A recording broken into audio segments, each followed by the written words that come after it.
You're listening to Trek FM. Want to join in the conversation and share your thoughts on this episode? Join the Babel Conference, our listeners' discussion group on Facebook. Just type BABEL into the Facebook search field, and we'll look forward to seeing you there. This is Steve Sansweet of Rancho Obi-Wan, and you're listening to the 602 Club.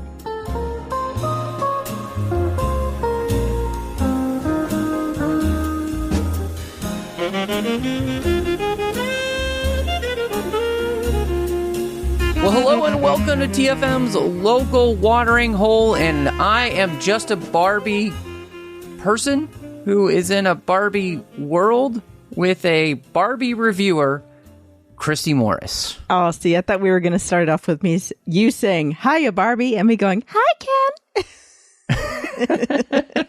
Ken." Well, I'm no Ken, so don't be but I modest. appreciate I appreciate the thought. So we are going to be diving into the world of Barbie with Greta Gerwig's brand new film. And just so you know, you'll also be getting, because of course everybody's been talking about Barbieheimer. Yes, we'll be doing Oppenheimer next week, and so looking forward to that. But before we dive in, just quick thank you to everybody who's joined us. As always, we're so glad that you're listening to the 602 Club. Hit us up with a star rating review over on Apple Podcasts, Spotify, those type of places. Subscribe so you'll get the episodes as soon as they drop. Of course, you can find us on Twitter, and we would love to interact with you on Twitter and Instagram. Twitter, we're at the 602 Club. We're on Instagram at the 602 Club TFM. Of course, you can find the entire network over on Facebook at facebook.com/TrekFM. Listeners-only discussion group there as well called the Babel Conference you can join. We've got our website at trek.fm where you can see everything that's going on the network, all of the shows that we have active. And you can support the network by going to Patreon at patreon.com/TrekFM, which is so important to us because it costs a lot of money for us to do these shows, to keep this network running. And in all honesty, it's not possible without listeners just like you. So please do go to Patreon at patreon.com/TrekFM and become part of our team so we can make sure this happens. Well, Christy, this is, of course, a very interesting movie. And in many ways, because of that, this is going to be one of those shows where I wanted you specifically, to kind of take more of the lead for sure, because I think it only made sense for that to happen. And so I'm excited this week that I'm going to kind of get a chance more to sit back and kind of answer your questions and really dig into your thoughts. Ooh, we've turned everything on its head. It's like we're in Barbie land. Right? Yeah, but no, I'm always excited to try something like that. And of course, you and I had different experiences growing up when it came to dolls of different kinds. So, of course, this was more of my wheelhouse. But, you don't always know. So I joked with you, unless there's something you're not telling me. But no, I didn't play with Barbies as a kid, if that's what we're asking. Okay. And in fact, the only Barbie that we actually had at our house, my sister didn't really play with them either. And, but in middle school,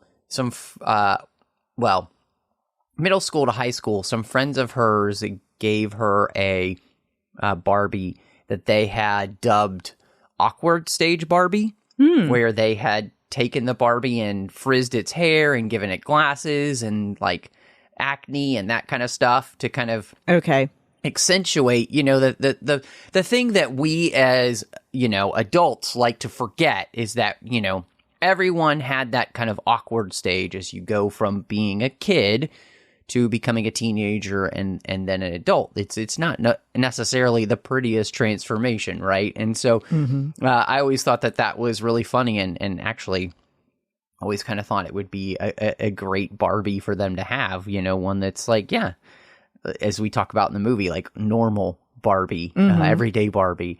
But I'm taking it that you did grow up with Barbies and played with them as a young girl. Yeah. So that was something that was always a big part of my childhood. I was one of those kids that I had a best friend who had like every Barbie known to man. Oh, wow. Okay. Yeah. And so I remember always telling Mom, oh my gosh, Mom, Beth got this new Barbie and Beth got that new Barbie. And she's got the dream house and the horse and the, all the outfits. And it was also something that my aunt was a big collector of. Because she grew up when the 1959 Barbie originally came out. So she had all of the ones that she had kept from, the 60s and the 70s that I could play with sometimes. So definitely this was a staple in our house. I also had a little sister who's 5 years younger than me. And so then she played with them when I was done with them. And I will say the one that resonated the most with me in this movie was Weird Barbie. Because I definitely was the kid that was like, I'm going to try to be a hairstylist. And then I gave her a mohawk by accident and tried to make it look like it wasn't an accident and drew makeup on her face and made her look horrible.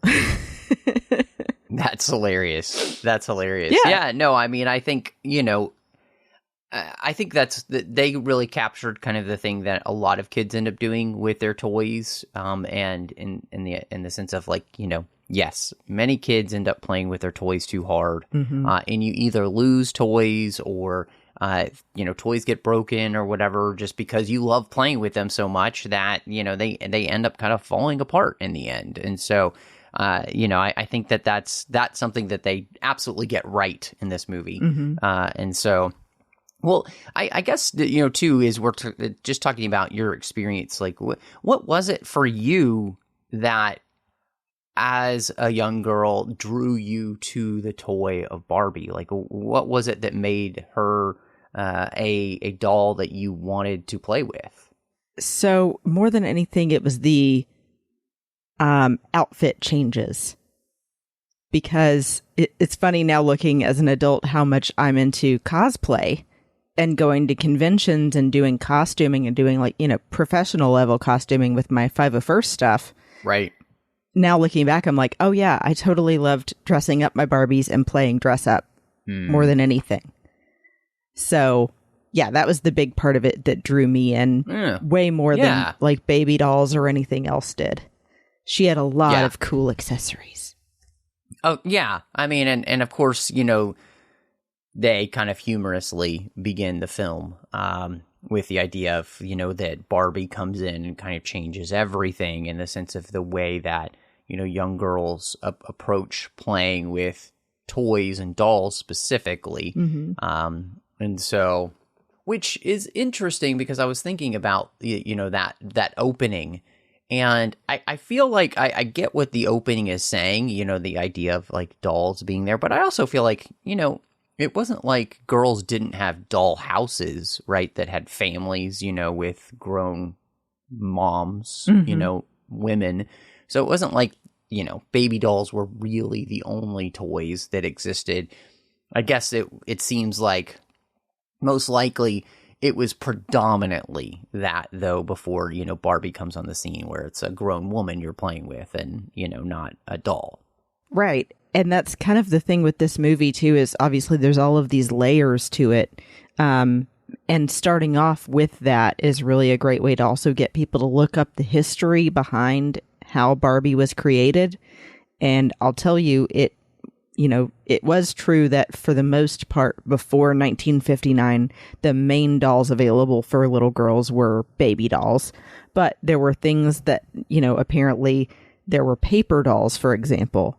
But they just never took this form before Ruth Handler wanted something different for her daughter named Barbara to play with.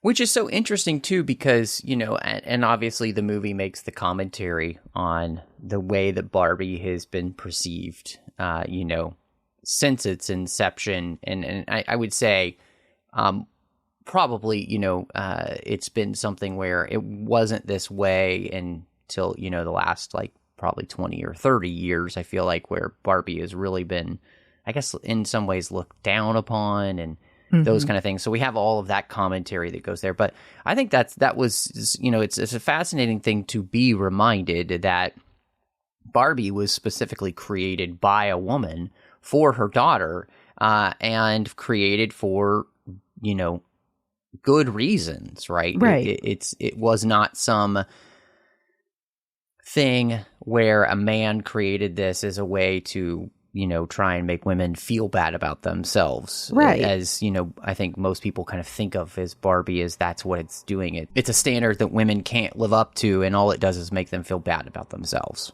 Right. That wasn't it at all. It came from a place of what I think of it as comes across more that children want to mirror their parents. They see the things that their parents get to do because they're adults that they hope to become someday, like wearing a suit, or, for like little boys, or like for, little girls seeing their mom putting on makeup for the first time. They emulate things that they see their parents do. So Barbie was also a way for Ruth's daughter to get to experience what it might be like to grow up. Yeah, and I think, I think this is one of the places, especially with the beginning of the film and the way that it opens. I will say this is partly where my kind of problems, I guess, with the film kind of begin, in the sense that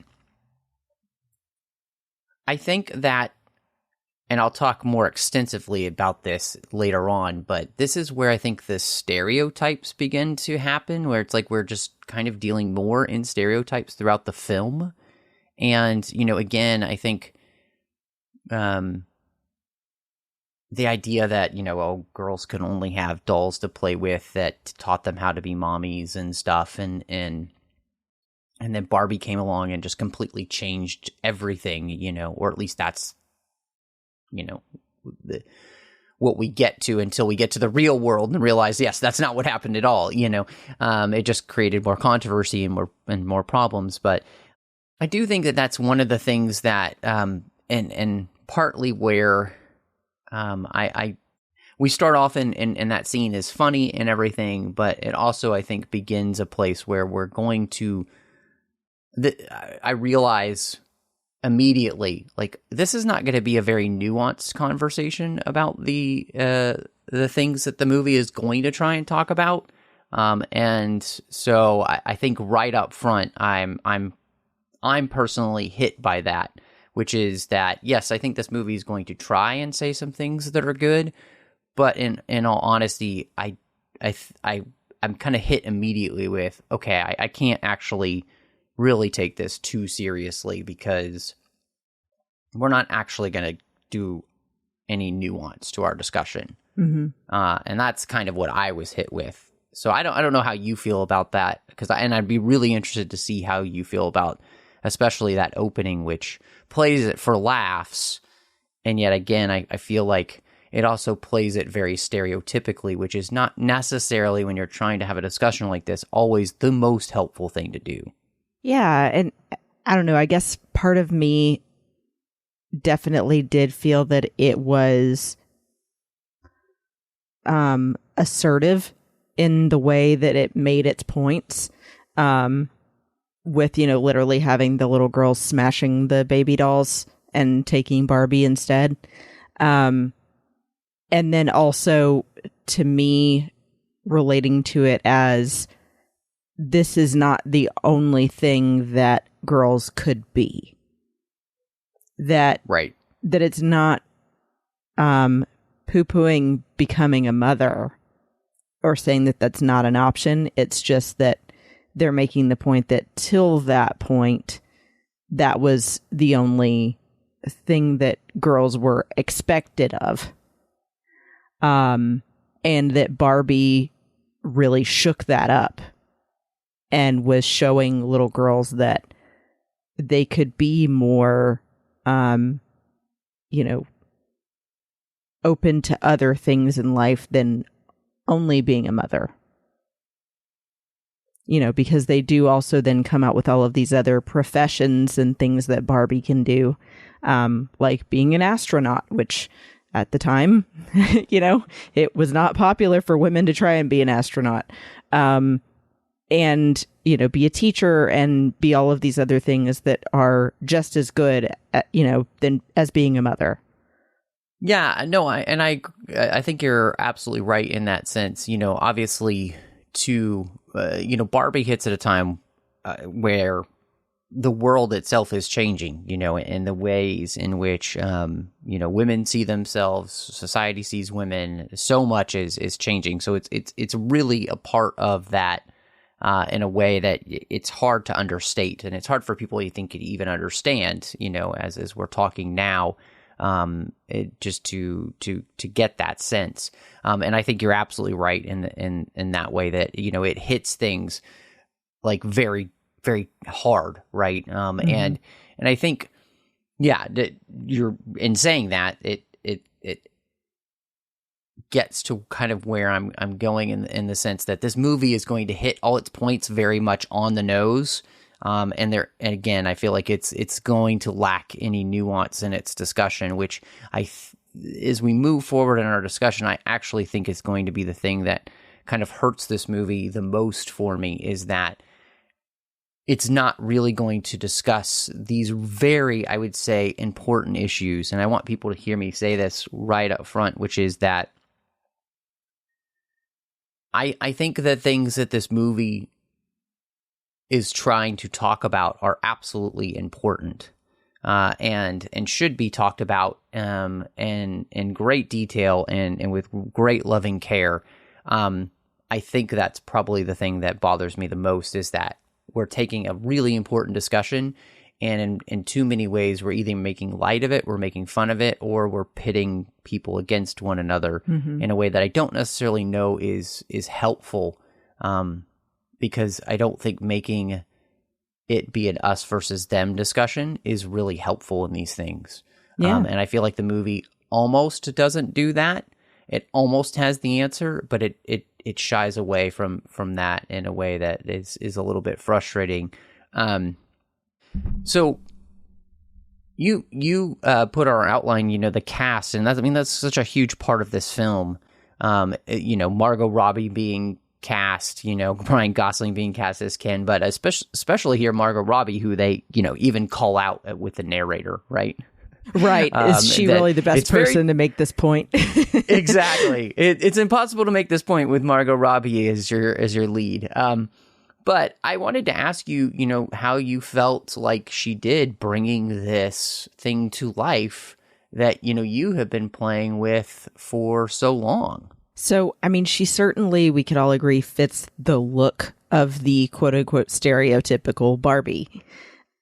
For the majority of the time that Barbie's been in existence, not until very recently, did they have Barbies that were different races or different sizes or, anything other than the blonde hair and blue eyes. It wasn't until 1980 that there was a black Barbie. And the only other ones that they had originally were Midge and Skipper. And I think even Skipper was blonde. So it certainly changed over time. But the primary one we all think of when we think of Barbie is blonde hair and blue eyes, tall and thin. So I think they nailed the look to have her be the quote unquote main Barbie of the story, as we would expect her to have looked. And I think that, of course, coming into this, I've always loved Margot Robbie's other work. I mean, honestly, I, Tonya is such an underrated movie. I think more people need to see that to really see her range. But of course, I loved her as Harley Quinn as well. So I expected her to really knock this out of the park because I've loved her in so many other things. But what did you think of her portrayal? No, I think she's really good in the role. I think that they do an excellent job of, having her play this. On looks alone, she's pretty much Barbie. As Barbie as a real person can get without 1,000 plastic surgeries, right? And so I think that's fantastic. Margot Robbie, I think too, has an incredible sense of timing when it comes to comedy. I think she's a very gifted actor that is able to perform many different types of roles very well. And so I think casting her basically as what they call stereotypical Barbie was perfect because she has to play a variety of different types of emotions and feelings and all those type of things that this character goes through as it grows, which is very important to the role. And so you kind of need somebody who can do all of that, you know, being funny and then finding these, you know, intense feelings of anxiety and frustration and thoughts that are, you know, completely foreign to her, and like doing all of these things that this movie is requiring her to do to make this transition, I think is great. And Margot Robbie, I think, knocks that out of the park. You know, I think in all honesty, the casting of her and Ryan Gosling is so key to this, because without those two, I think this movie really fails without them. And partially, I think that it's that Margot Robbie is so good as stereotypical Barbie. But I've got to ask you, what do you think of Ryan Gosling as Ken? It was the Ken I didn't know I needed. And I am not alone in saying this. I think said every woman in America. Right? I was so skeptical seeing the marketing leading up to this of him playing Ken, because it is so not his typical thing. And yet, he's been everyone's number one favorite from this movie, above Margot Robbie, unanimously. Sure. Oh, yeah. I mean, everyone I've seen, guys that I know that have seen this movie, said he steals the show. Yeah. And I kind of agree with that. I mean, I'm sorry, I love Margot Robbie, but I think because he was so unexpected to be cast, and then also plays it so earnestly when you could just easily lean into the joke. Although he's joking in a lot of his scenes, he really believes the character. And that's what makes it so good for his part. You know, I knew that he could do this role because he did Crazy Stupid Love, where I think he's basically playing a much more intelligent version of Ken. And so I think that is I mean, I had no thoughts that he couldn't do it. I think Ryan Gosling is actually a terrific actor, and his comedic timing is phenomenal. So again, putting them both together, I think really works.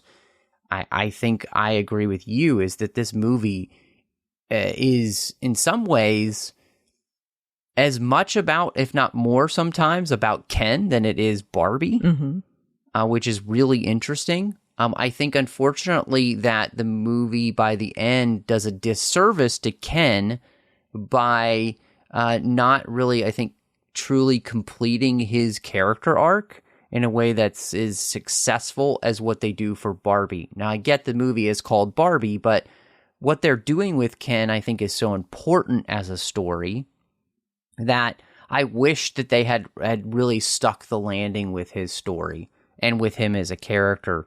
You know, I think, sadly, you know, they are so stereotypical in their reactions to everything, especially the Ken, that by not allowing there, again, to kind of be more nuanced to his ending that you get with Barbie is actually kind of frustrating. You know, they kind of really simplify his end, whereas hers, of course, is given much more of a depth to it, or at least attempting more depth. And so, you know, I think that's the thing that, yeah, I agree with you. The thing I loved most about this movie, and I don't think it's just because I'm a man, because you said the same, is that Ken kind of steals the show. And yeah, Ryan Gosling is just fantastic. So, I loved it. And I mean, I'm glad to hear that overall you loved it. Just wish he had had more of an arc as a character, because I do think you needed that with, I mean, just thinking about the impact Barbie has had on society. And I remember even years ago, before Toy Story started including Barbie in the movies, that Barbie and Ken were like the it couple, you know, even though we all know they're toys. It was such a big deal when the joke was running around that Barbie left Ken, or, you know, that it's Barbie's dream house. And, you know, so they are kind of ubiquitous. And then in that sense, it's like Ken is also famous and deserves to have something happen to conclude his character arc in this movie. And he didn't really go anywhere. Yeah. Well, and I think that when you think about it, and just when you're thinking about it thematically for the two characters, right? Ken is a representation in Barbie world, in Barbie land, as to what women basically supposedly feel in the real world, right? Mm-hmm. Because everything is quote unquote upside down in Barbie land. And so I think by not allowing him to have a much fuller and realized end to his story, it does actually a disservice to the metaphor that you're using Ken for in the story, right? And so I think it's one of the places where, because of the lack of nuance in this discussion, and because everything is so surface level when we're dealing with such really important issues, that I think things kind of get lost in translation a little bit. And, I think the movie in some ways becomes a little bit too preoccupied with banging its ideological drum than actually following the story to the conclusion that the beginning of the movie had set itself up for. Mm-hmm. So, and that's where I think with both characters in some ways, by not really completing Ken's story to full completion, you actually kind of hurt the Barbie story, because they are two sides of the same coin, right? And so I think that's where the movie kind of fails itself. Yeah. So America Ferrera, who, I haven't seen in a while, playing our Mattel employee who's married, which was strange because for most of the movie, I didn't realize she was married at all. And then weirdly, she has a husband, and her daughter's relationship with her that she's struggling with, and trying to piece that back together. How did you feel like this worked with the story? Well, for sure, I will say I think that America Ferrera was the third most important piece of this movie, and that all of the emotional scenes for me hit with her in them so much better than they did where they were trying to get some emotional weight with the other scenes with Ken and Barbie. Because I think immediately of Gloria's speech about it being impossible to be a woman, I've seen so many people that I know now say, man, I want to print that and frame it. It was the moment when, especially the women sitting in the audience, were going, oh my gosh, it's all the things that I think all the time that I wish someone would say out loud. And someone finally said them. Just that there is this double standard in society and in our own heads even, of trying to always be good enough and feeling like we're never quite getting there.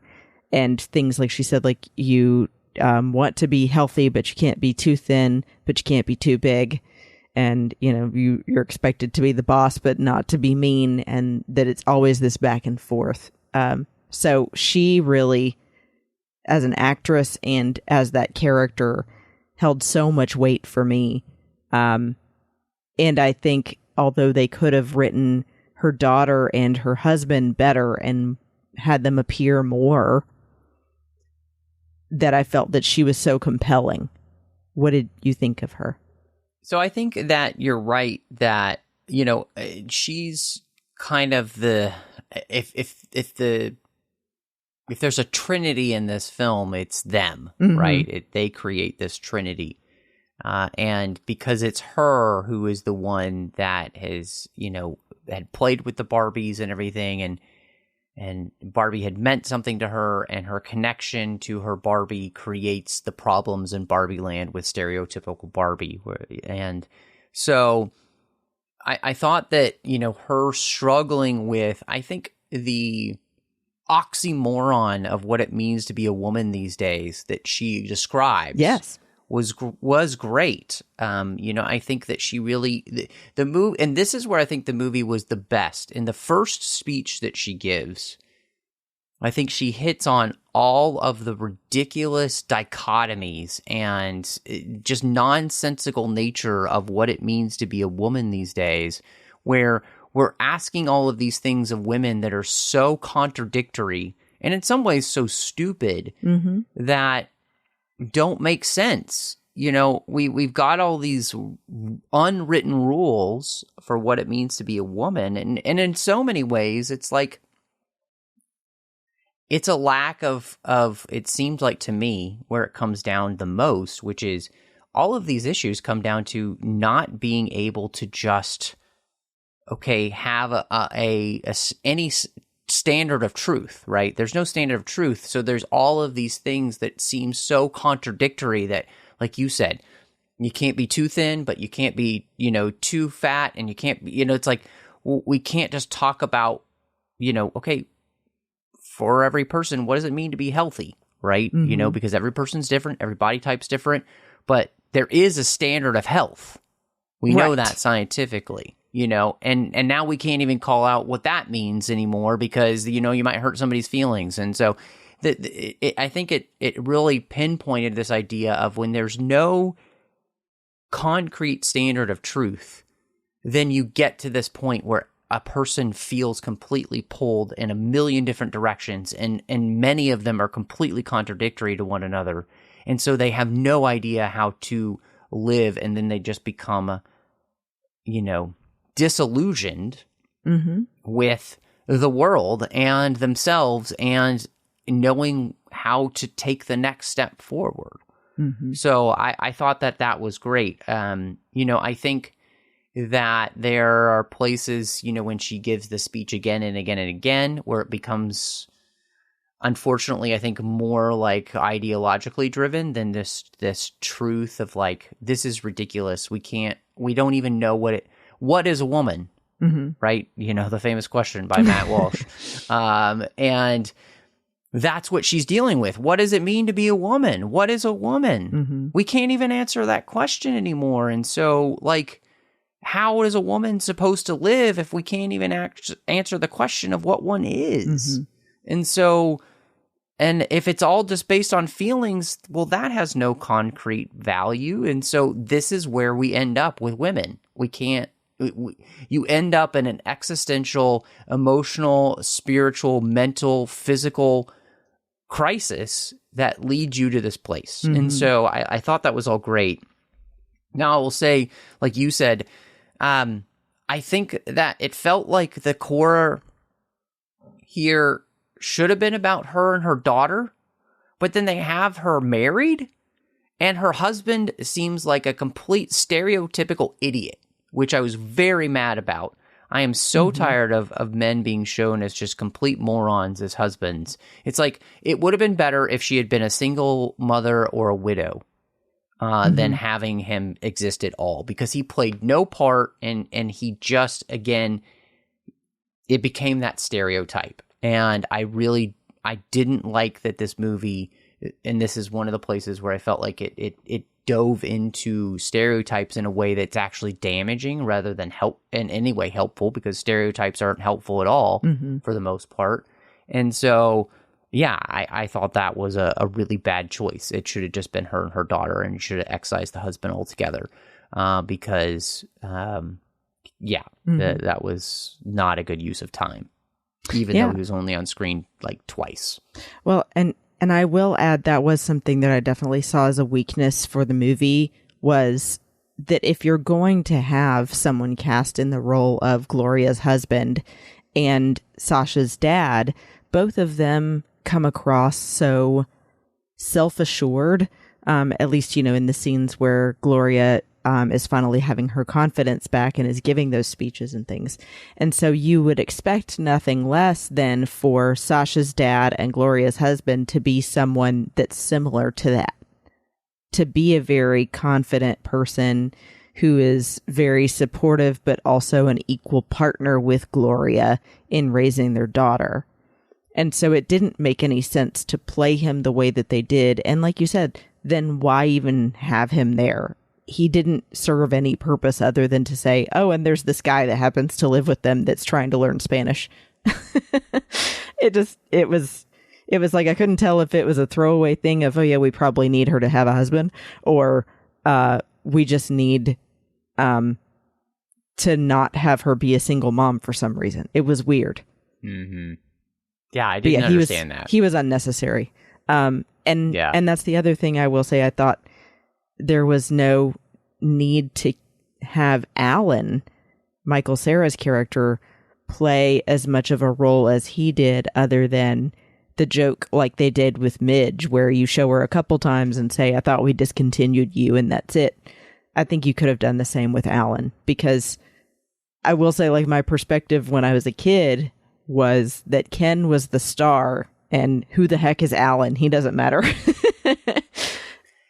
Right, and of course that is absolutely the point that they're making, and yet I agree with you. He's given way too much time, and the joke only works a couple of times, and it's a place where the joke runs dry, and they're still trying to mine it, and it just wasn't needed. Yeah, and then they even make him like one of the girls when all the Barbies are going back to take over Barbie Land again, and I was like, you didn't really need him there.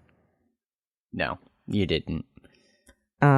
Well, I do want to say I was interested to see your thoughts on Ken number 1, a.k.a. Shang-Chi in the Ten Rings. I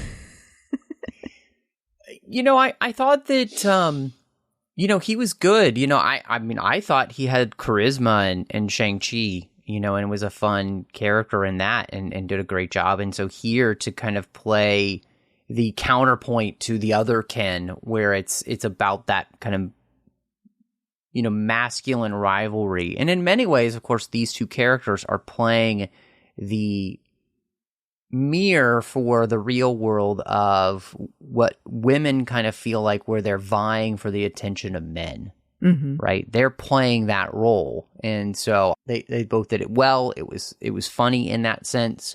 And yet, it's one of those places where, we don't really get to dive into that character more than that, and we of course stay so surface level that we don't really get more to him.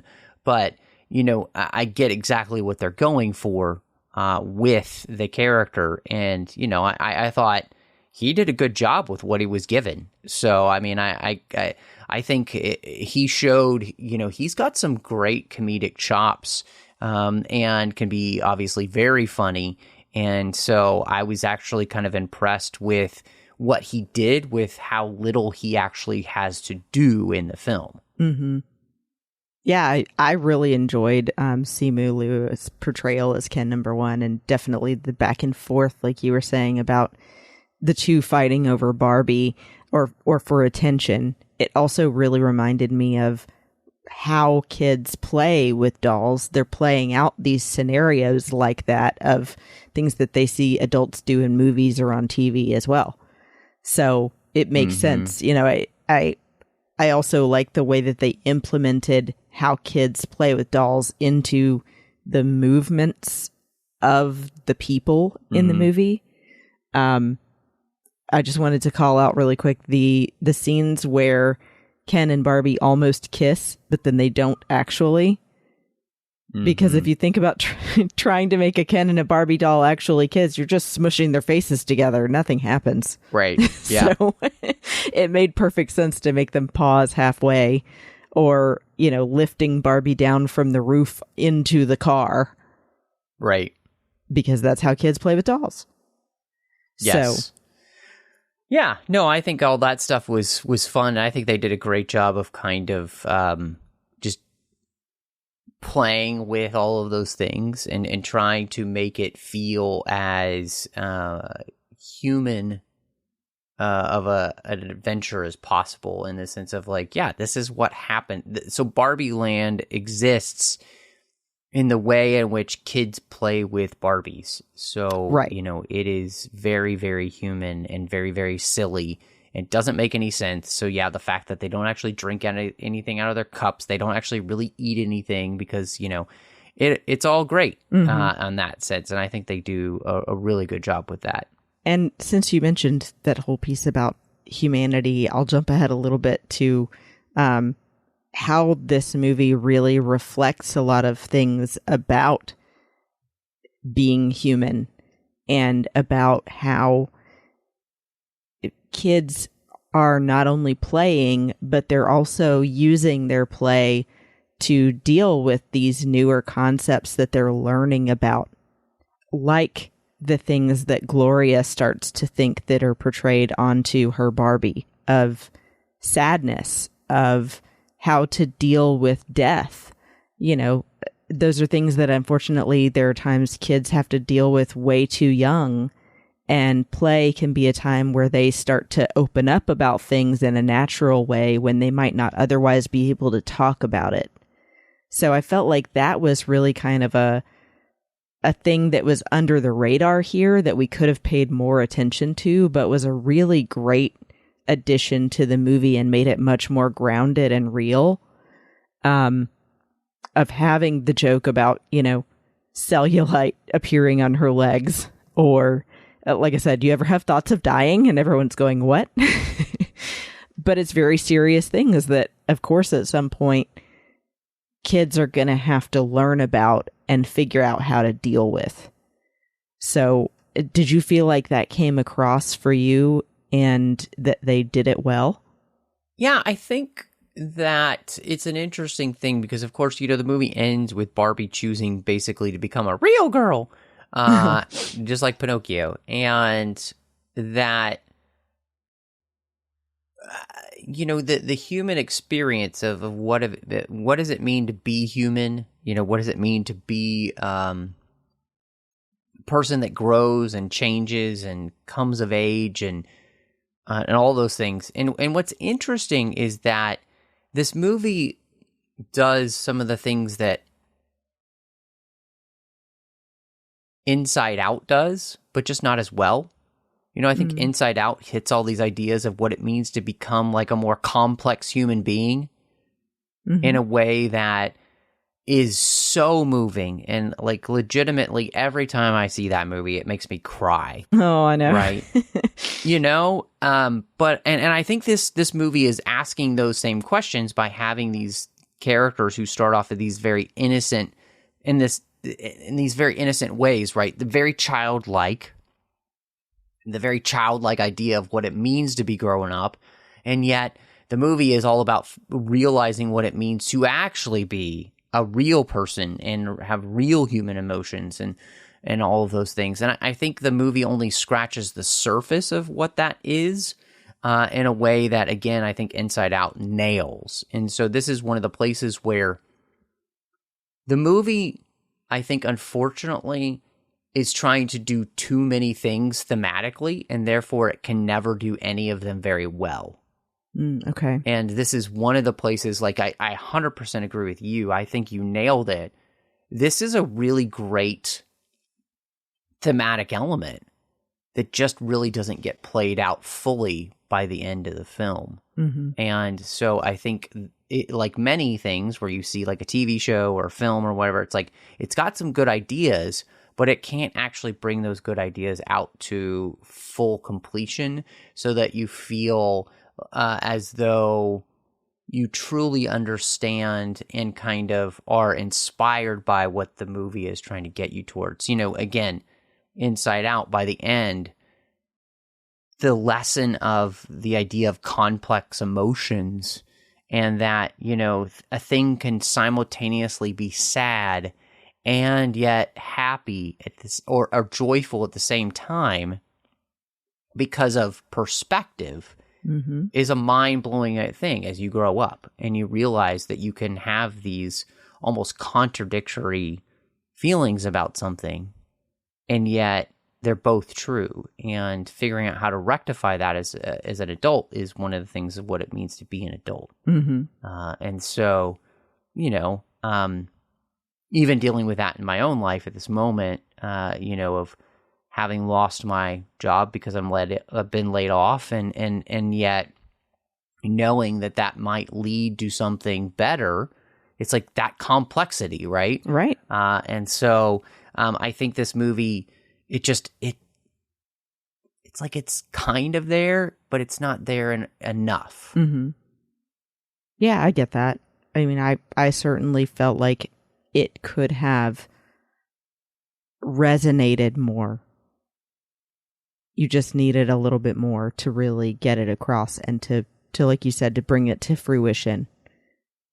I did want to also discuss the other big theme you see in the movie, which is the matriarchy of Barbie land versus the supposed patriarchy of the real world, and how they play that out. Of course, Barbie land starts as this utopia where the Barbies hold all major positions of leadership, are the primary leaders of the story, and that the Kens are really just there as fun friends they hang out with sometimes, but every night is girls' night, as Barbie says. And you are left, at least I end up left feeling sad for the Kens because that wasn't how I, as a kid, played out that scenario.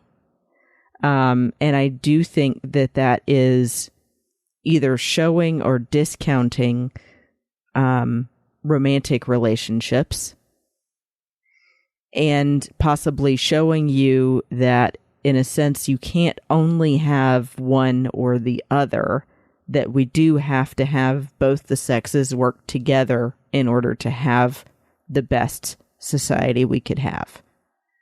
But how did you feel about that? And do you agree with what I said, or do you think you see it a little differently? Now, I think you made some incredibly salient points about the film there, and what it's trying to do, and yet I think pinpointing the places in which you feel like it just doesn't quite live up to what it's trying to do. Mm-hmm. And I agree with you wholeheartedly, actually. I think that this is the place in which the film fails the most by turning this into an us versus them kind of discussion. Mm-hmm. Instead of men and women finding a way to come to common ground and realize that we're not that different. And this is the part that frustrates me the most, is that they're doing this with the Ken story, right? Because Ken is supposedly a mirror for women in the real world, where Ken feels as though he is superfluous. He isn't needed. He doesn't really have a purpose. His only purpose is there to be there for the Barbie whenever she calls. His only, it's this nasty and very toxic, and I use that word specifically, toxic codependent relationship, right? Where she completely disregards him, doesn't treat him as an equal or even really as a person. Mm-hmm. And so I think the movie almost has the answer, which is, if we had focused on that story of saying, this is the way in which women have felt in the past.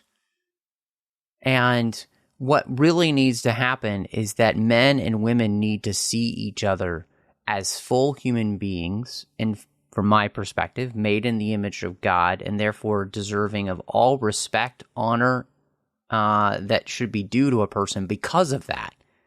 And therefore, we should not discount anyone, and we shouldn't treat anyone badly. We shouldn't treat anyone as superfluous. We shouldn't treat anyone as if we can just take advantage of them or not be seen as a person that's deserving of honor. And yet the movie doesn't do that. What it does is it turns it into an us versus them thing of, they've done this to us, so now we're going to do that back to them. It's this mean, vindictive, I think absolutely terrible illustration of what not to do and what just causes more problems. Mm-hmm. Coming at somebody and being like, you hurt me, so I'm going to hurt you, doesn't solve any problems that we have. And yes, I'm a man and I'm saying that, but I am fully cognizant of the fact in the ways in which women have been treated horribly, and that we need to come together and see each other as people of infinite value, and therefore shouldn't be treated like that, regardless of whether you're a man and a woman. And I think this is the place where the movie absolutely, utterly fails and actually becomes a thing that kind of destroys any goodwill the movie had going for it. Because again, we're talking about something that is so absolutely important, the relationships between men and women in our world, in a way that is so unnuanced, that is so superficial and so stereotypical that it's completely unhelpful. And I was really disappointed in the film coming out of it because of that, because I felt like it had the ability to say something truly beautiful, and it completely disregarded where it was going for just another battle of the sexes. And it tries, I think, to, you know, like with the Ken story of like, well, you don't have to just be here for me. You can just be you, which is like, okay, that's sort of good, but it's like placating at the end, and it's pandering. And I think it's that to me, and I know I've kind of gone on a long time, but I think it was actually kind of painful to watch, because it's like, I think that the relationships between men and women are so important. To be talking about them in this way at this point in 2023 is so unhelpful and so derogatory towards both sexes that I was really sad. And it sucks to hear that that's how it came across to a lot of people. Because I do agree that it could have done some really great things in that space, and been a conversation starter rather than an argument starter. I will say, I think that the piece about reflecting what the patriarchy is currently like, or that, you know, there is a kind of sense of that in the real world, I did really appreciate the inclusion of some of that, because that is so many women's experience.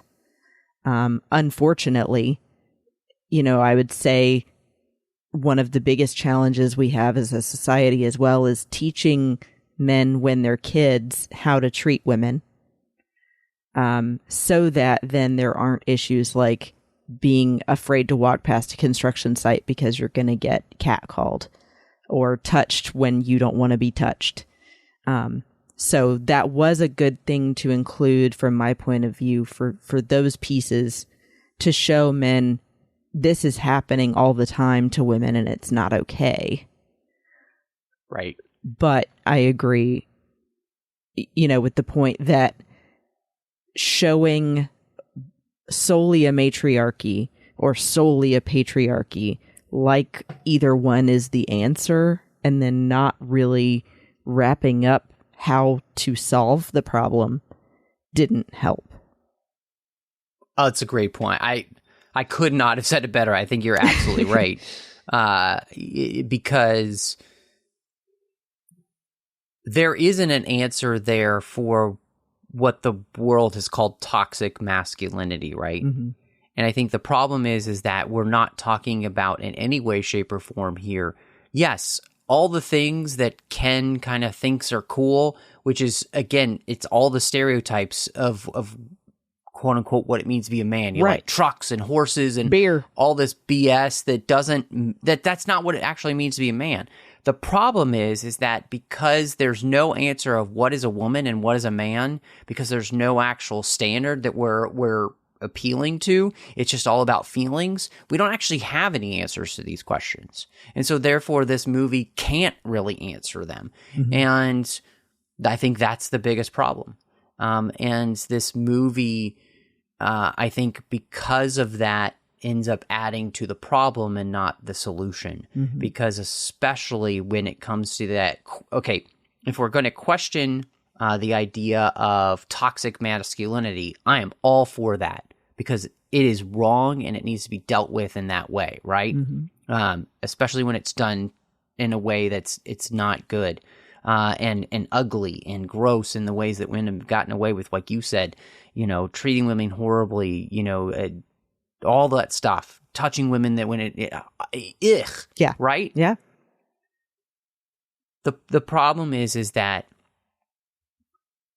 I think what it means to be a true man, to be self-sacrificial and kind and honorable and all of those things isn't talked about. It isn't shown in this film because it doesn't have any answers of what it actually means to be a good man, because what it shows us is kind of like I don't even know what kind of man it is that's married to Gloria, that it's like, that's, I wouldn't call that a man either. Like, he's just kind of a doofus.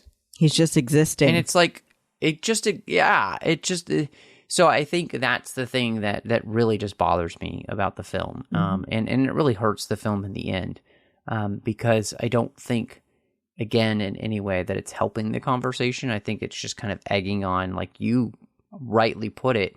Instead of creating conversation, it's just it creates more arguments, and that's not helpful for the world that we live in. And to me, it shows that the world we live in legitimately doesn't really have any answers to these questions in and of itself. And it means that we should maybe be looking for answers in places that aren't based in our own thoughts and feelings. So. And maybe at least this conversation will start more conversations. Maybe. Yeah, that would be nice. Look at us, a man and a woman having a conversation. It's shocking. But I will say, it does help in a lot of those scenes that it uses the color and the jokes to help kind of ease the pain sometimes. And, like we said, Ken really stands out above everybody else in the movie for the most part. How did you feel that the action did in the movie? I say that in a major quote unquote, because really the main action we get is the Kens fighting for the Kendom, which really leans into the joke. But then, there's the world building of having what a Barbie land might look like versus the real world, and the change when it becomes the Kendom. What did you think? Yeah, it's interesting too, with the world building for me, it kind of comes off across as very almost Wes Anderson-like, where everything, Wes Anderson as a filmmaker who, did things like Moonrise Kingdom or the Royal Tenenbaums and those kind of films, Grand Budapest Hotel, in many ways treats his films as though he's playing in a massive dollhouse. And so creating Barbie Land like this, where it was legitimately a dollhouse land, I think they did a good job. It bringing it to life was a lot of fun. The fact that the ocean is not really an ocean, it's just this plastic wave, was hilarious. Right. So I think all of that stuff was good, and then created an interesting juxtaposition of coming to the real world. And so I think all of that worked for me. What did you think? I mean, did it work for you? Did you like it? Yeah, I think the world building stood out to me above everything else as so authentically Barbie, because of the things like the water all being plastic. And even like we were talking about how the dolls move. It's plastic and it's fantastic. Yeah, so. There you go. Even down to the scene of the close up of Barbie's feet as she stepped out of her shoes the first time. That we've all come to see Barbies as these things that never change across all of their dolls. They all have this natural arch to the feet, a similar build, a lot of common characteristics. And so they did portray those things perfectly here. And I love that they actually built the Barbie dream house to be like a life-size house that Margot Robbie filmed those scenes in. So if you get a chance to see that, anyone listening on YouTube, look up the tour of the Barbie dream house for the movie. It's really cute. She even talks about how the shower doesn't really have water, and like you said, like they don't really eat, they don't really drink anything. So all effective to get across that this is about dolls at the end of the day. And I thought that the the scenes amongst the Kens fighting were hilarious. The fact that Ken even gets a song. Obviously we didn't love the whole matriarchy versus patriarchy thing. But I did think it was cool the way that they redesigned the world to be the kingdom, quote unquote, where now he's got saloon doors. Right. Because suddenly he's a cowboy. Yeah. And even the joke about, that Ken's favorite song is Push by Matchbox 20. Yeah. And that's the only song that all of the Kens know. Mm-hmm. So yeah. I did think that those things were effective and funny. Which lastly just leads me to the music. What did you think of the major song choices, and even down to the song in the beginning that I don't think anyone expected to also narrate the scene? Right.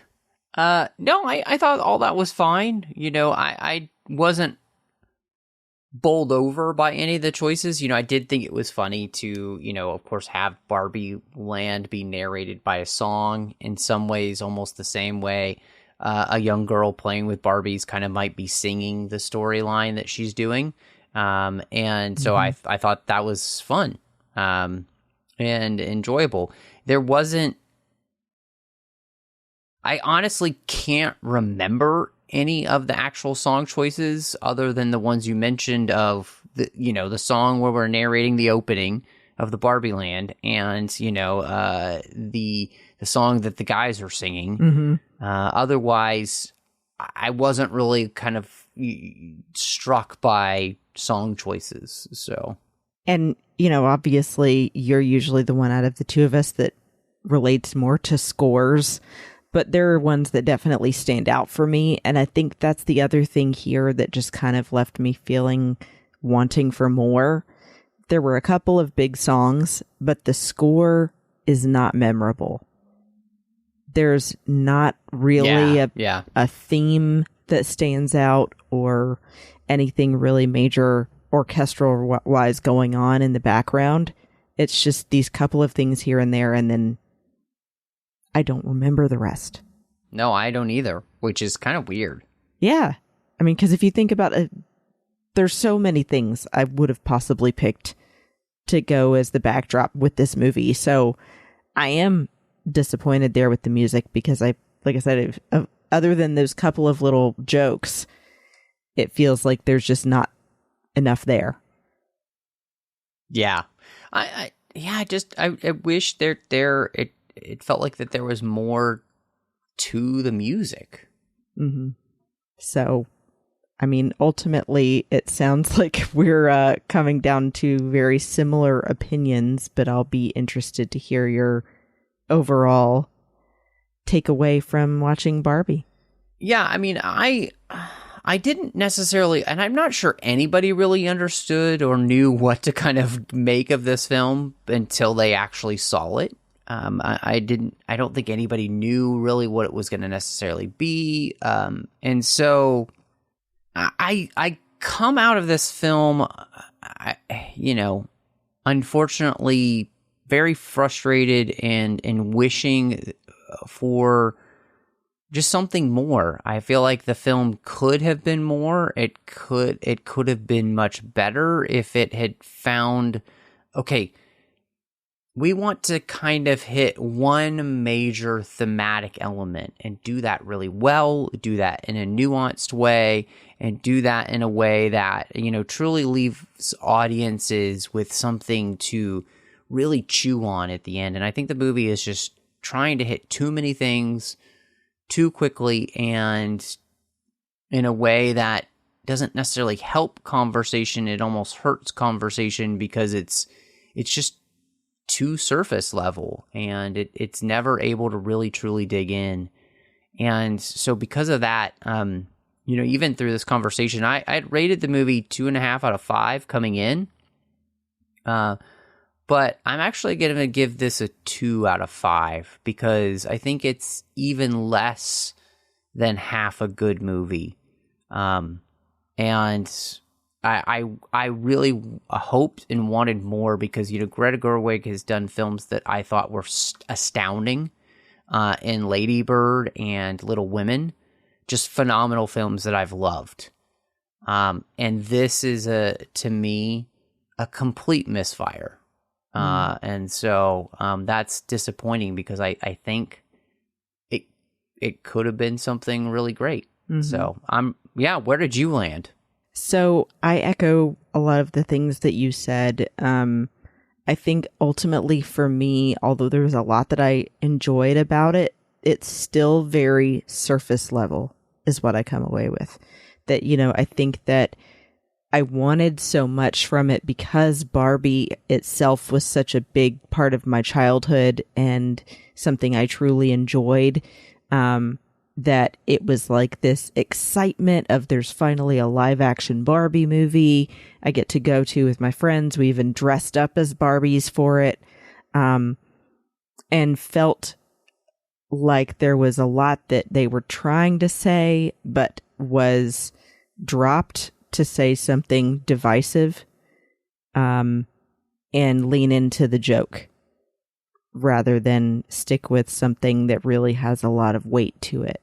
So I'm a little bit more forgiving because there still were some things that I enjoyed about it. And like I said, that speech by America Ferrera, although she didn't write it, her delivery was so beautiful and really resonated with me as things that I've gone through as a woman, and things that I hope will change about society. I ultimately give this a 3 out of 5 Barbie shoes. Nice. Because there's some fun there, but I wanted some more. And like both of us said, feeling like they're leaning too much into generalizations and to being divisive when this could have been a really great way to bring people together. Yeah. So, yeah. Yeah, I mean, to me, that's just fascinating because we had not talked about, our feelings before we started recording. So I don't think either of us really necessarily knew where we were coming in. So we had to talk it out. Fascinating. Yeah, which is what, makes for a great podcast. So I hope people enjoyed the episode. And if people did want to catch up with you, Christy, and connect with you, where can they do that? Sure. You can find me, as always, on Letterboxd, Instagram, and Twitter at BestBenBell. And then I had a friend with my... I had a friend. I had a show. I had one friend! Yeah, that's it. She's gone. I had a show with my friends called Sabers and Spells on the Skywalking Through Neverland Network that I hope you'll check out. But what about you? Well, you can find me all over social media under the name Matt Rushing02. Of course, I'm here on the network outside the 602 Club. In a lot of other places, I'm doing literary treks about the books of the comics of Star Trek, Warp 5 about Star Trek Enterprise, The Orb about Star Trek Deep Space Nine, Saddle Up about Strange New Worlds, which is going on right now, and of course The Artificial Tango about Star Trek Picard.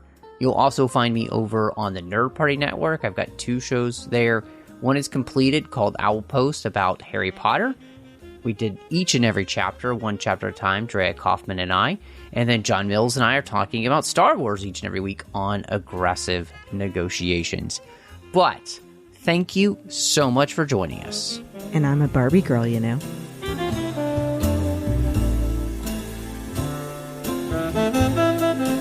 Mm-hmm.